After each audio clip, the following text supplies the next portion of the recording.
welcome back to terryscookbook.com. I want to do a little bit of follow-up on what we did on the almond milk. So the flour, I had a couple people ask me what did my flour look like after I had taken it out of the oven.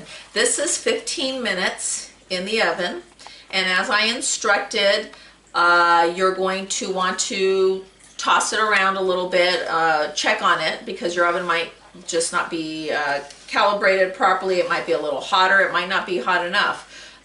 So that's what it kind of looks like. And then I left it out overnight as I instructed, and you'll see some hard little rocks, but this is still too milly to make things out of. So I just wanted to do a quick little update on this. I'm going to go ahead and I'm going to scoop some of this into my food processor. If you do not have a food processor, use a coffee grinder. Just make sure that you wash it and let it dry really, really well. You want to make sure there's no moisture in there, because if not, then you're going to have a problem with it all gunking up on you. I have a Ziploc bag ready, so when I'm done with this, I don't do too much at a time, so I'm going to do about this much here. I have a little food processor. You don't need a big one. I have it on pulse, so I'm going to start the pulsing, and if it's too loud, I'm going to have my husband turn off the camera, and then I'll come back because we have our larakeet, and I don't know if he's going to like the high-pitched sound of the food processor.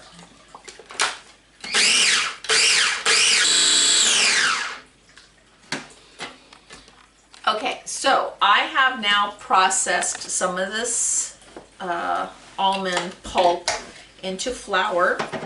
I know I'm kind of messy, so I have an extra cookie sheet here. So for those of you who have never used alternative flours, the texture could be a little different on some of them. There is in the grocery stores, except not today, almond meal. Almond meal, like I had mentioned, usually has the husk of the almond on it, so, and it's a little more on the coarse side. This one I took the husk off because I wanted it white. And so when you make cookies or you make tortillas and that, it is going to have a little bit more of a grainier texture, but now you're not wasting what you had done from the milk. So right now I'm going to go ahead and I'm going to finish pulsating this, put this in my refrigerator.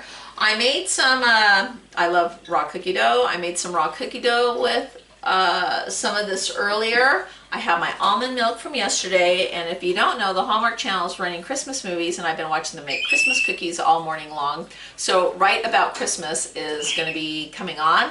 I really want to watch it, so I'm going to sit with my almond milk, my raw cookie dough. I'll teach you how to do that a little bit later on. I also have a couple of other things you can do with this almond flour that I've made from the pulp of the milk.